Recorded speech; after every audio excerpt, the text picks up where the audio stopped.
Let's pay homage to the lineage gurus, homage to the Venerable Monk Liao Ming, homage to Master Sakya Zengkong, homage to His Holiness the 16th Karmapa, and homage to Master Dubden Dorji. Homage to the three jewels of the altar. And homage to the main deity of the group practice today, Namo Sakyamuni Buddha.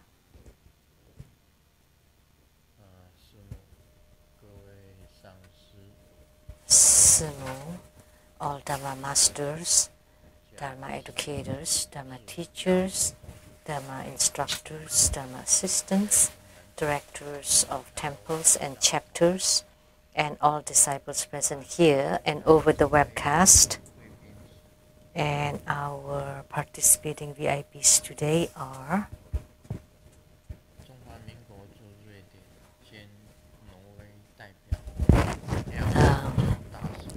the Madam to Ambassador Daniel Liao, the Taipei rep to Sweden and Norway, Dr. Ryan Zhuang,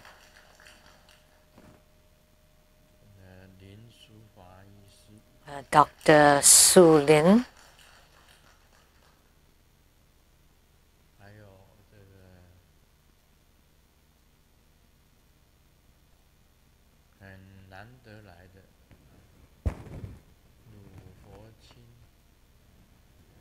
and our rare guest, Dharma Sister Fo Qing Lu,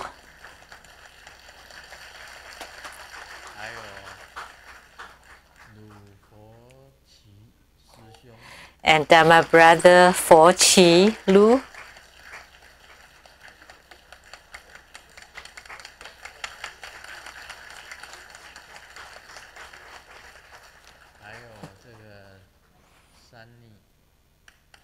and Dharma Sister Sunny, and Dharma Brother Andy.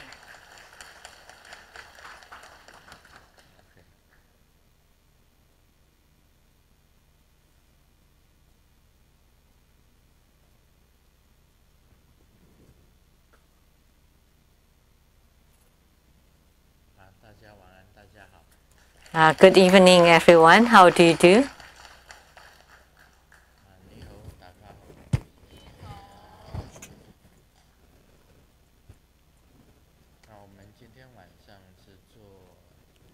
So this evening, we perform the group practice for Sakyamuni Buddha and also the ritual for bathing the Buddha. And afterwards, we would have the ritual for bathing the Buddha. As we know, Sakyamuni Buddha was the founder of Buddhism in the Saha world. So he is the founder of Buddhism in this human world. And because of the existence of Sakyamuni Buddha, we have Buddhism. And the spread of Buddhism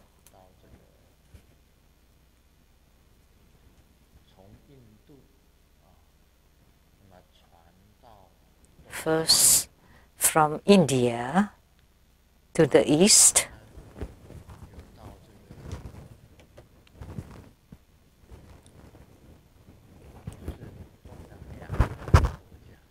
to the Southeast Asia, and from Southeast Asia, it spread to China, Tibet, and the middle country, and then to Korea and Japan. Typically, that's the spread. But there was a line that went to Indonesia. It also spread to Indonesia and the Philippines, but less so in the Philippines, primarily to Indonesia and the Southeast Asia. So that was the spread of Buddhism.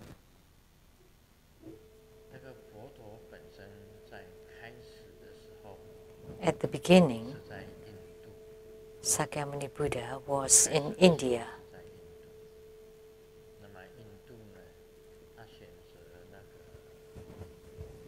And in India,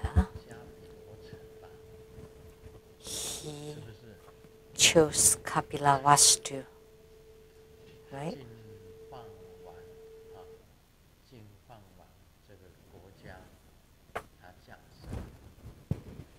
He was born in the Lumbini Grove of Jambudvipa in Kapilavastu.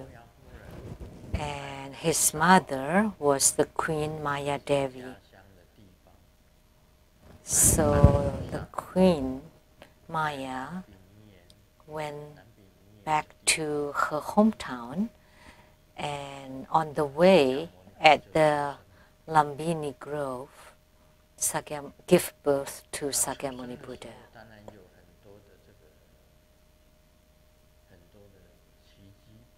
There were many miracles for his birth. When the Queen Maya was sleeping, she dreamt of a great elephant, white elephant with 6 tusks. And the Queen Maya, Sakyamuni Buddha, sat on top of the elephant and entered into the womb of Queen Maya Devi. And the birth was at the Lumbini Grove. And the birth was very extraordinary, because Queen Maya was holding on a twin sal tree, was holding on an Ashoka tree, and the Buddha was born from under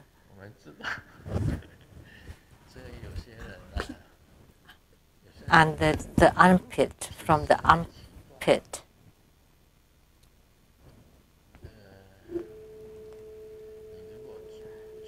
So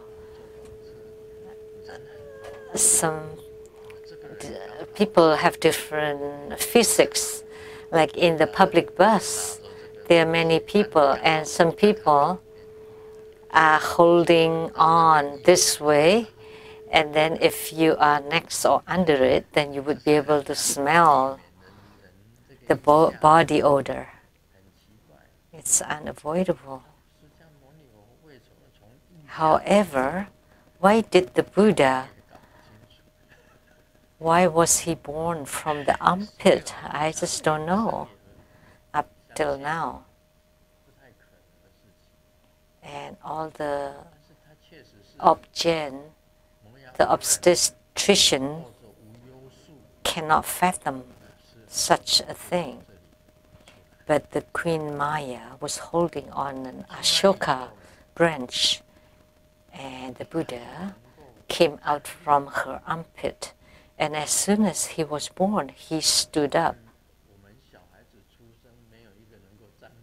It never happened to a baby normally, that the baby immediately stood up like the statue here, with one hand pointing to the sky, the other hand pointing to the earth. And he could also speak right away. These impossible things all happened to the Buddha at his birth.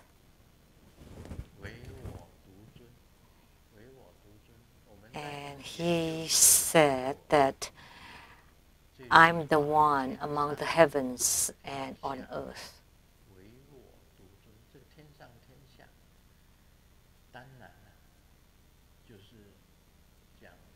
So, talking about above the heavens and under the heaven.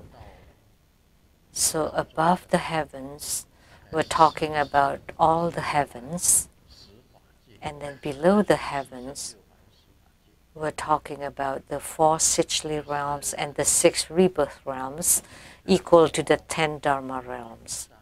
And they refer to the Buddhahood, Bodhisattvahood, Pratika Buddhahood, and Shravakahood. A total of 4 Sichli realms and the 6 mundane realms, the heavens, the 3 heavenly realms, the humanly realm, the Asura realm, animal realm, hungry ghosts, and hell. So above and below the heavens.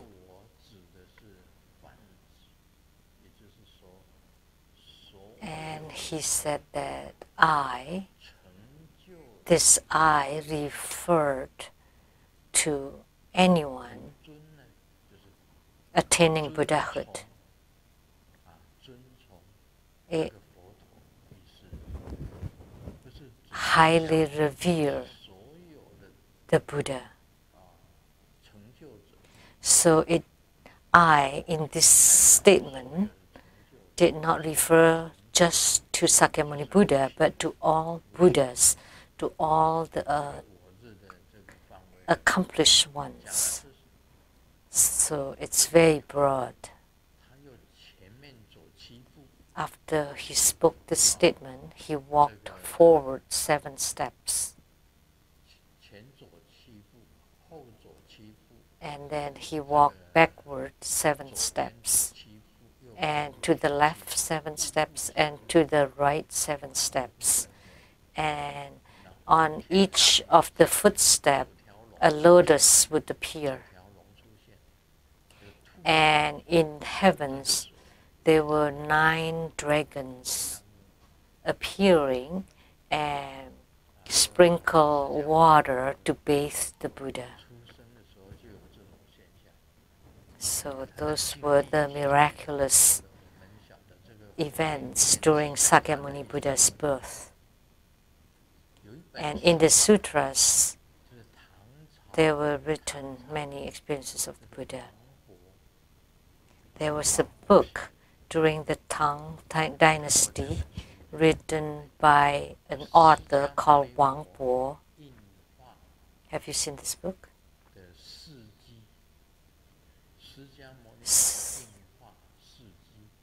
So this book was about the poems of Sakyamuni Buddha. It recorded the biography of the Sakyamuni Buddha, all the stories about the Buddha in this Saha world, starting from his birth.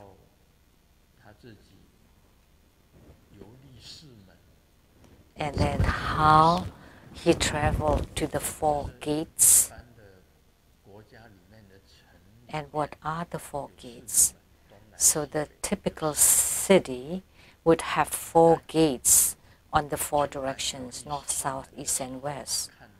So when he traveled around or through to these 4 gates, he saw 4 kinds of sufferings about birth, aging, sickness, and death.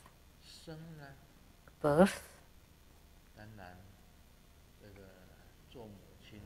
of course, as a mother, she has to suffer. Actually, we have forgotten about the sufferings of being a baby. You are inside the womb, hiding inside the womb filled with water and always in water, and you have to learn how to swim inside the womb. So when you throw babies in water, they know how to stop breathing. And in America, people throw babies into the swimming pools, and only when they cannot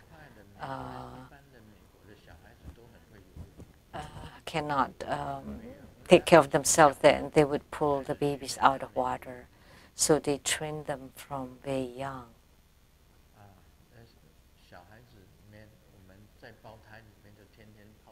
So babies always in water inside the womb, day in, day out, and kicking around. There must have been a suffering because it's very dark. We just did not know. And being born, it's like through a very small door, and your body is big. You have to go through it, and that must have been a great suffering. But the suffering of being born has been forgotten. So that's why birth or being born is a suffering. And then the Buddha saw the second phenomena.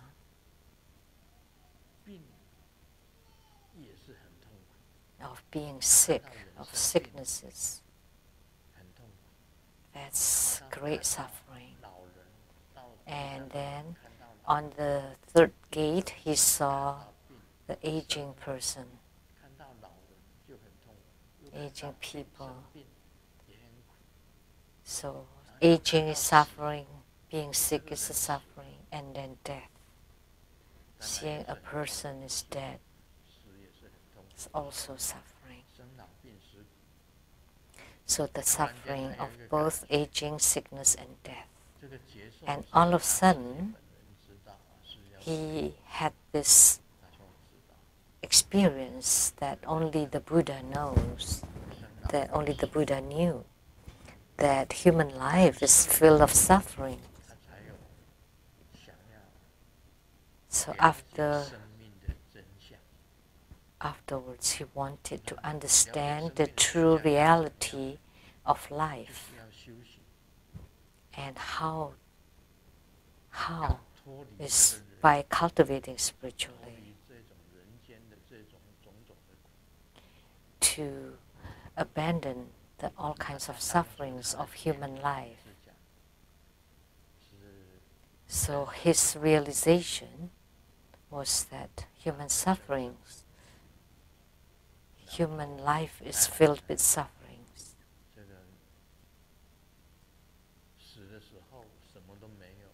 And after death, everything is gone. So human life is empty. And then he felt that human bodies are impermanent. They are ever changing. They never fix. You're happy one day and you're sad the next day, and for the hour before you were happy and an hour later you're grieving.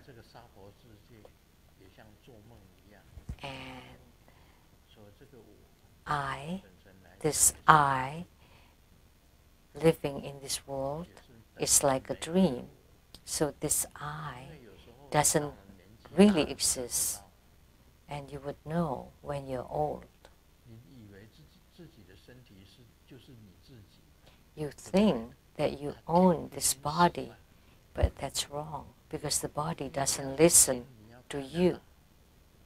You want the eyes to see, but when you're old, your eyesight becomes very fuzzy. You can't see things.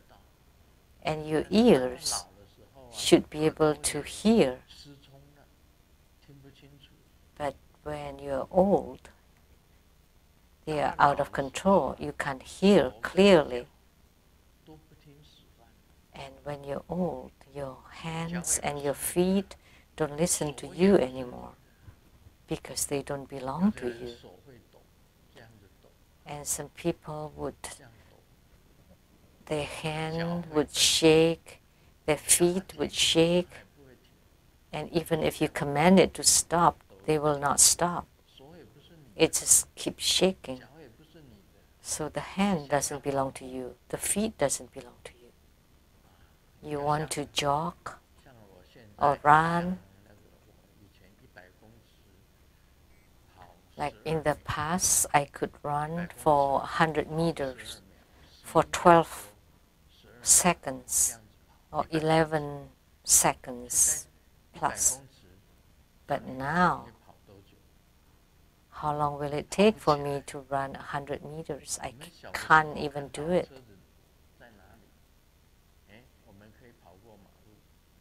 When we were young, we saw a car coming, we could just run crossing the street. But now, if I try to run, I would just be in the middle of the street before the car comes. So I can't run anymore. So the feet and the arms and the ears, eyes, nose don't belong to you. If one day Grandmaster has a memory loss, like nowadays sometimes I forget people's names. Of course, the close ones I would remember. Like the monks and nuns, we have so many of them. And if they ask me, what's my name, I can't remember. So one day, you would forget. You will not remember anymore. You take care of your parents. Sometimes as a mother and her daughter is visiting her and she would ask, who are you? Or her son, who are you? So the brain is gone. Or his wife coming and he can't recognize her. Like President Reagan. He could not recognize his own wife, Nancy, but he recognized the lady from next door. But he didn't recognize his own wife. So these things happen. So the brain doesn't belong to you too. The brain doesn't belong to you either.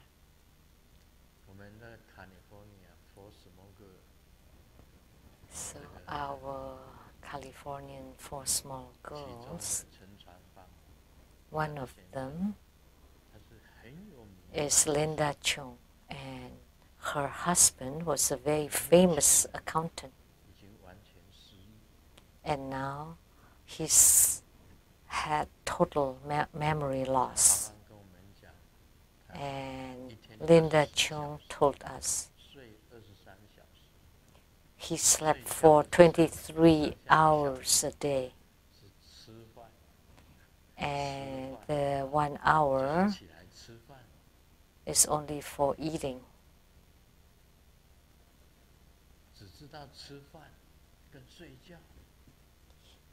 All he knows is about sleeping and eating.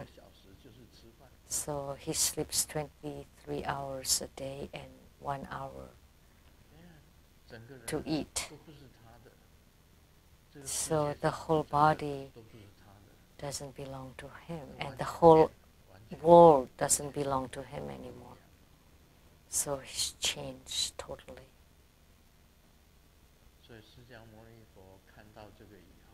So when Sakyamuni Buddha saw this in the middle of the night,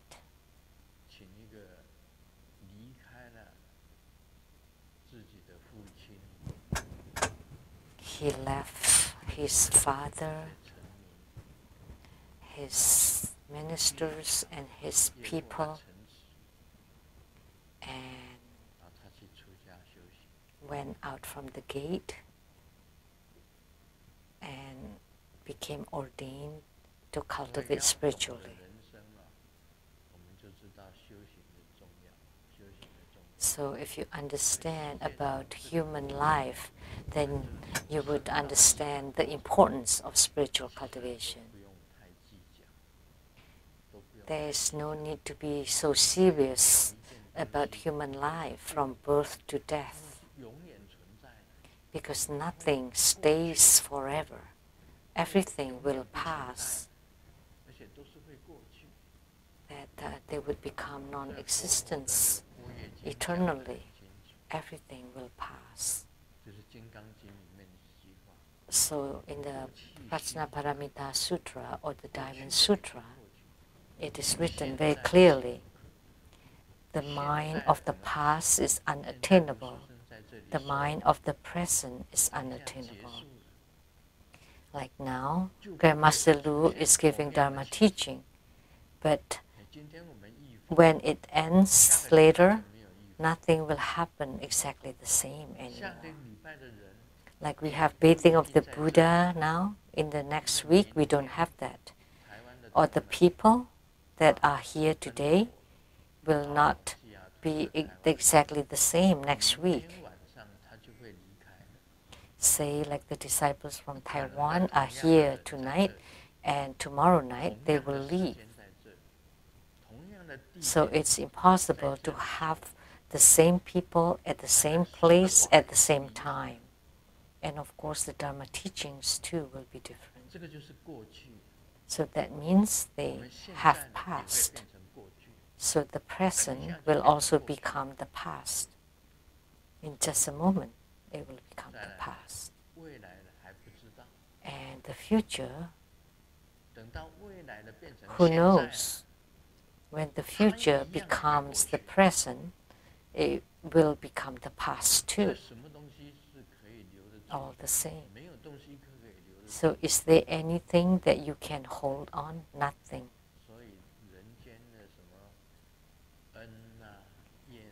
So love and hatred, gratitude and haggling are nothing, because it may exist now, but they may not exist at any other times or other places.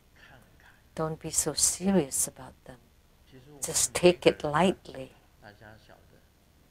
So we all know that we are very short-sighted because we can't go beyond them. We can't see through them. So it's like you're having cross eyes. Because if you can take them lightly, there's nothing so big deal. Nothing is a problem. Is there any problems at all on earth? Nothing. None of it. So later on, Sakyamuni Buddha practiced asceticism for 6 years. And then he realized that asceticism is not the way, was not the way. And then he meditated under the Bodhi tree and he gained enlightenment. After he went through many tests and temptations, he eventually gained enlightenment. Once he became enlightened, he knew that there's nothing in this human world. He wanted to enter into nirvana upon enlightenment. And you need to ruminate on it. Why? Why? As soon as he gained enlightenment, he wanted to enter into nirvana. Only the truly enlightened ones would understand why.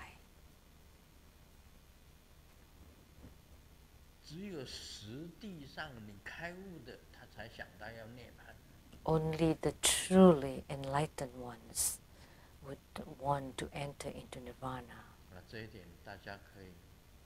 So you can contemplate on this point. Why? When the Buddha gained enlightenment, he wanted to leave the human world.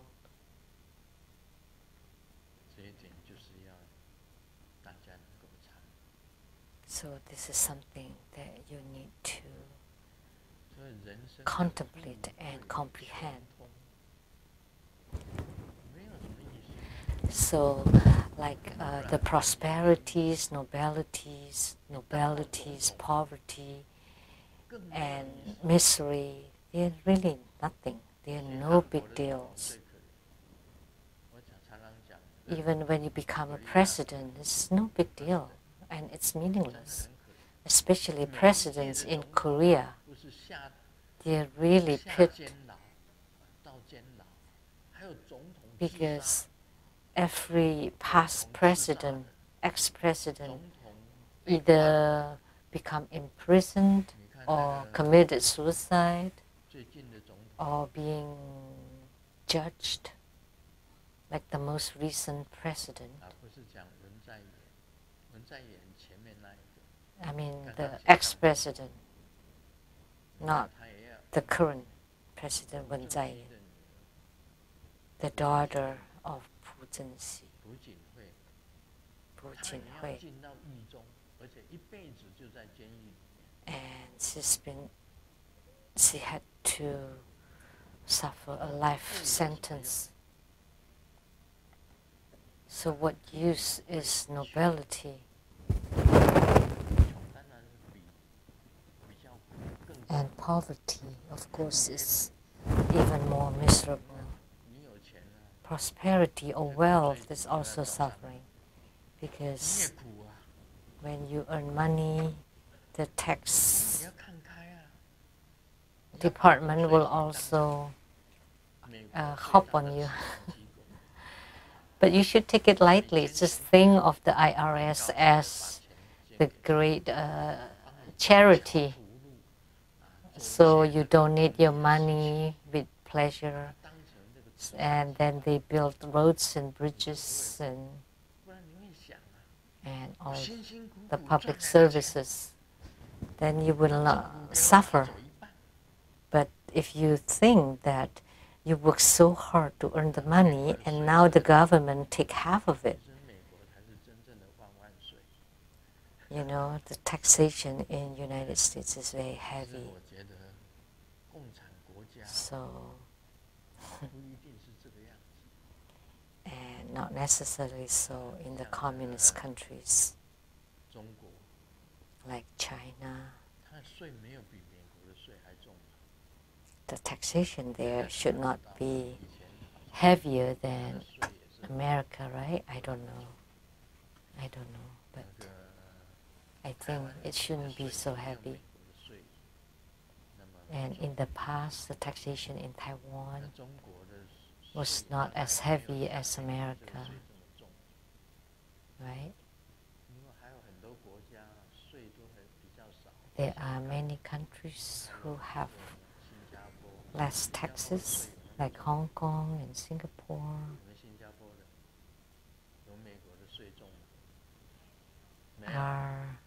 Is the tax in Singapore heavier than America? No. So United States really cut away your wealth. Although America talks about democracy a lot, but actually they take away quite a chunk from you.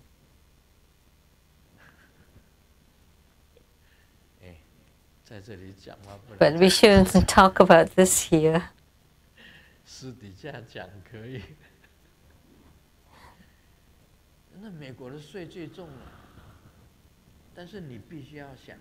But the taxation in America is quite heavy. However, you can think that there are many development has to be done.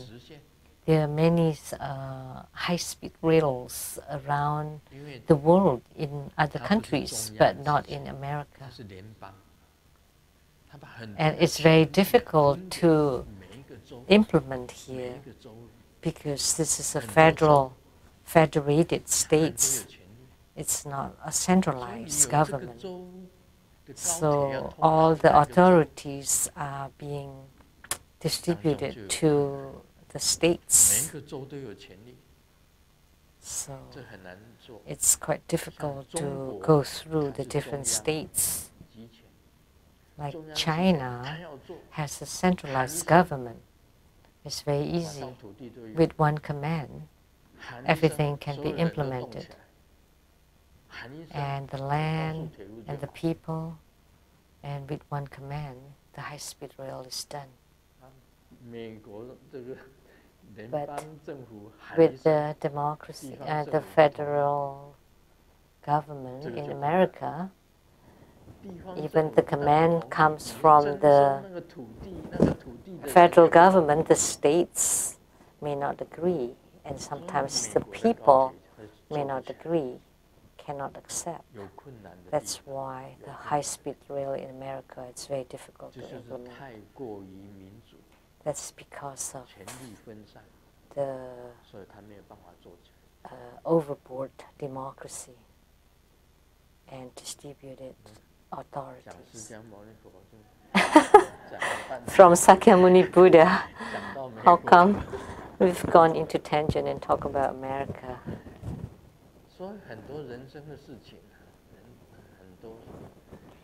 There are many things in the human life, in human beings, and it is most difficult to take care of human issues. We often say there are 3 difficulties in the human world. One difficulty is to have attainments in your spiritual cultivation, to go above the heavens. You need to have a strong will, perseverance, persistence, and you have to gain enlightenment and persevere consistently at it. So 9 out of 10 would cultivate wrongly or improperly. It's very difficult. That's why the siddhas or those with attainments are very few and rare. And the second difficulty is to earn a living. It's quite difficult. Also in America. And the third difficulty, we all know, it's hard to earn a living around the world. And the third difficulty is interpersonal relationship is difficult. How a person is getting along with another person, it's very difficult to resolve issues and problems between people. These are all quite difficult. So the Buddha knew that in this human world everything will pass. And how many sentient beings, how many people he can salvage? He didn't know. And then eventually the Brahma and Trayastrimsa, heavenly kings, besieged the Buddha to turn the Dharma wheel for the first turning, second turning, and the third turning of the Dharma wheel. So that's how Sakyamuni Buddha taught the Buddha Dharma to everyone. so that we can follow his footsteps in the spiritual cultivation. And Wang Po had written a book called the Jataka, actually the life stories of Sakyamuni Buddha. And you can read this book. This is the life stories or the records of Sakyamuni Buddha's life or biography. And in a moment, we would perform the ritual for bathing the Buddha. How long have I talked? About 40 minutes.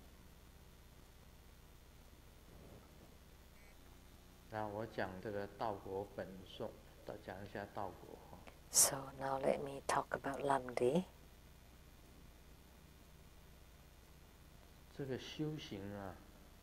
Spiritual cultivation, he said, in the beginning part, there were 4 key formulas. The first one is the skillful means of actual practice. So the Buddha Dharma was transmitted by Sakyamuni Buddha. And before that, there was not any Buddha Dharma, because he had walked the path. So he understood the Dharma. So the Dharma was transmitted from Sakyamuni Buddha to his disciples generation after generation, and it formed the Buddha Dharma. And the Buddha Dharma is just a skillful means. It is a convenient means for spiritual cultivation. And spiritual cultivation or actual practice is just a convenience. And without the Buddha Dharma, you will not know how to practice. And second is the way or the measurement of the ultimate. Once you have attainments, that would be the ultimate. So you have to rely on the Buddha Dharma step by step to reach the ultimate. And the journey is the actual practice. So the way would gradually increase step by step all the way to your ultimate attainment. And third is the merits generated. How to generate the merits. For example, if you chant the Fourfold Refuge mantra, Namo Buddhaya, Namo Dhammaya, Namo Gurupe. So it reminds you again the first motivation to spiritual cultivation. So by frequently chanting the Fourfold Refuge, you strengthen your commitment to spiritual cultivation. If you frequently perform great prostration, what kind of merit will it generate? As you perform the great prostration, you are strengthening your own body and also to repent all your transgressions of the past and all your wrongdoings. It has the merit of repentance and also to unknot and to open your channels and your qi. So with great prostrations and great offerings, with the most reverent heart, you make offerings to all the Buddhas and Bodhisattvas. You use your heart to make offerings. Is to get close to the Buddhas and Bodhisattvas. A kind of merit to get close to the Buddhas and Bodhisattvas. So as you make the offering to the Buddha and the Buddha accepts it, as you make offering to the Bodhisattva and the Bodhisattva accepts it, and you make offering to the great Arhat and the great Arhat accepts it, or to all the heavens, then you can get close to all the heavenly beings and to the four sagely beings. So that's the merit of offering, and it would generate wisdom and your good fortune. So that's the merits generated. And how to dispel the calamities. So in our spiritual cultivation, we would make a lot of mistakes and wrongdoings. So you repent all your transgressions and wrongdoings, say for killing, stealing, lying, infidelity, and intoxication. So as you perform the pre-practice, all your wrongdoings will be eliminated bit by bit. So it's the same as repentance, not to repeat your mistakes and wrongdoings. So the past is gone, and in the future, you will not make the same mistakes. So these are the 4 points in our pre-practice. There's the skillful means of actual practice, the way of measurement of the ultimate realm, and it would generate all kinds of merits and dispel all kinds of calamities.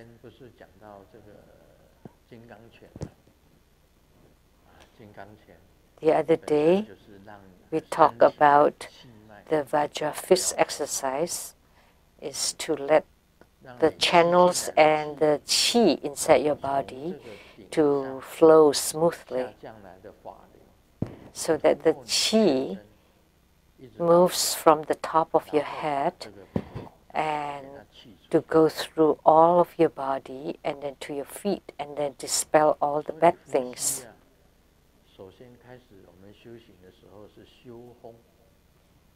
So in our breathing, at first we practice breathing, which is the practice of qi or wind. So in the zealous life, moving evenly, we talk about the practice of qi, wind or breathing.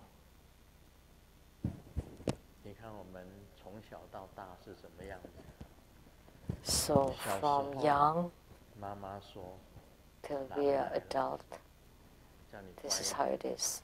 When we were young, Mom would say, it's the wolf is here, so that you would be obedient. And then in school, the students would say, the teacher's here. And then at work, the co-workers would say, the boss is here, so you have to be careful. You have to behave yourself. And after marriage, the friends would say, your wife is here. So that's the human life. And now, the mistress would say, it's not here this month. It's just the period is not here this month. That would be miserable. So actually, not coming is worse than coming. Right? So that's how human life is.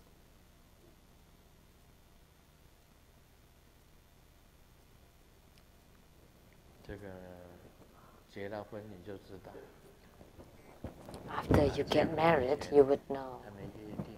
Before marriage, they have a pact that at the red light, they would kiss.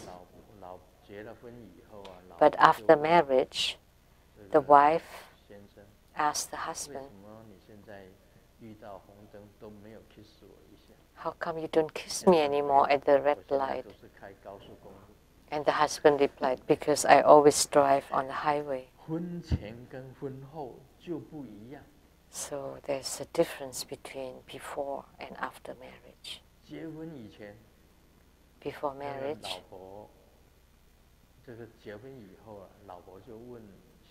after marriage, the wife asked the husband, before marriage, when we dated, your heart would beat really hard. It's like the little deer is jumping all over. How about now? And the husband replied, oh, the deer is dead. No more such feeling. So it's different.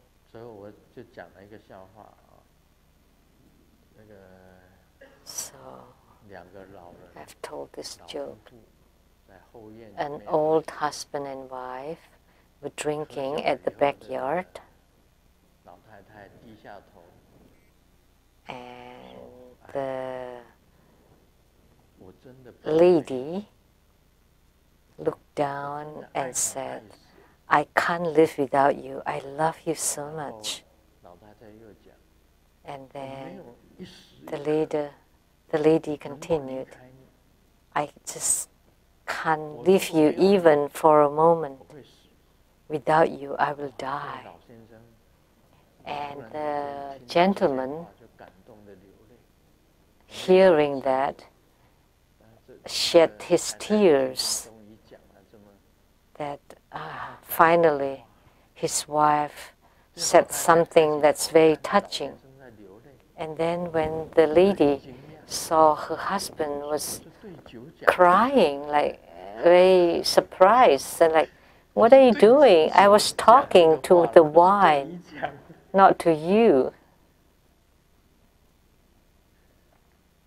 I was speaking to the wine.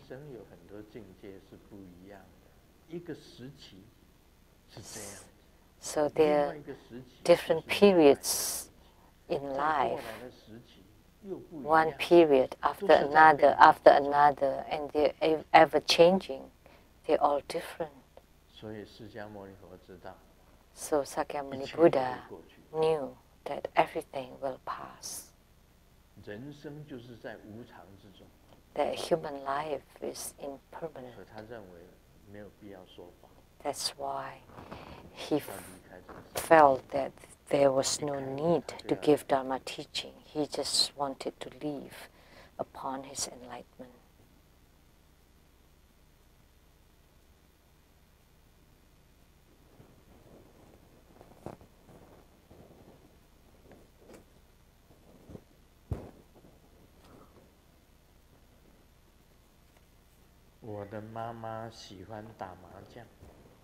My mom loved to play mahjong, and then I was born.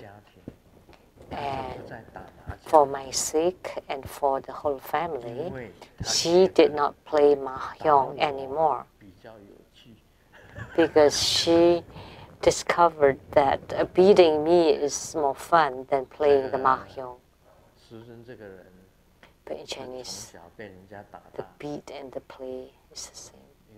And Grandmaster had been beaten ever since he was young because my dad was more abusive, was rather abusive. But after experiencing though, now we have Fo Qing and Fo Qi here, that in this life, after that experience, I never beat or hit Fo Qing and Fo Qi. Because I have suffered from the beatings, so that's why I don't want to let my children suffer from it. And Fo Qing and Fo Qi are here now. I never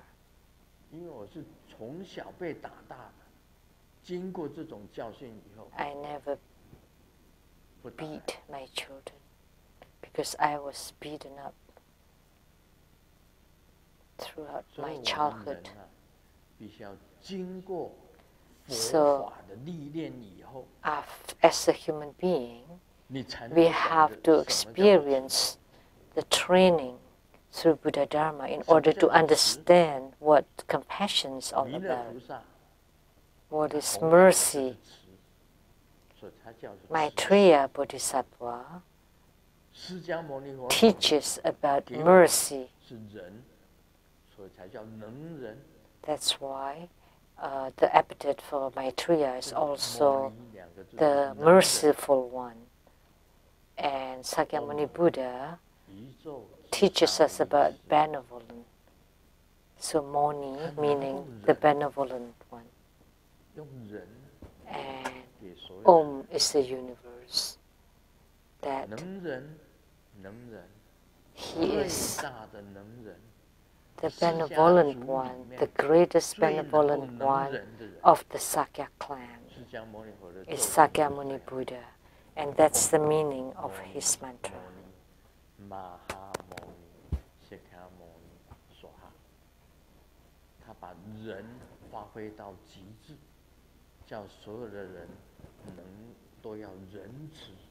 So he brought the benevolence to the utmost and teaching everybody to be benevolent.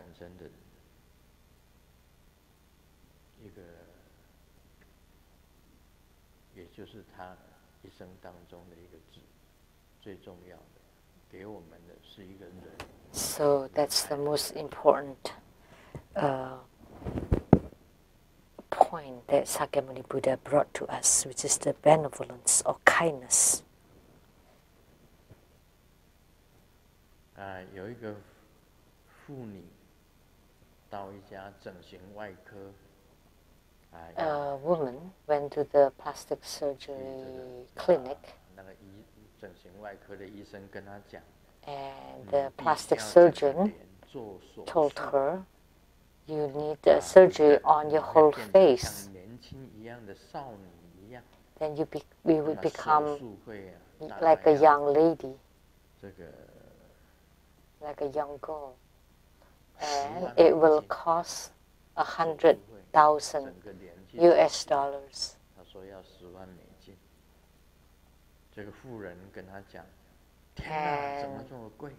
And the woman said, "Wow, so expensive. Can you find a way and give me the best price?" And the plastic surgeon said, "Sure."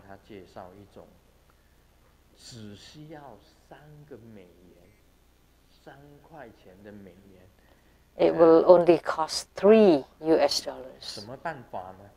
What is it? The woman asked, $3?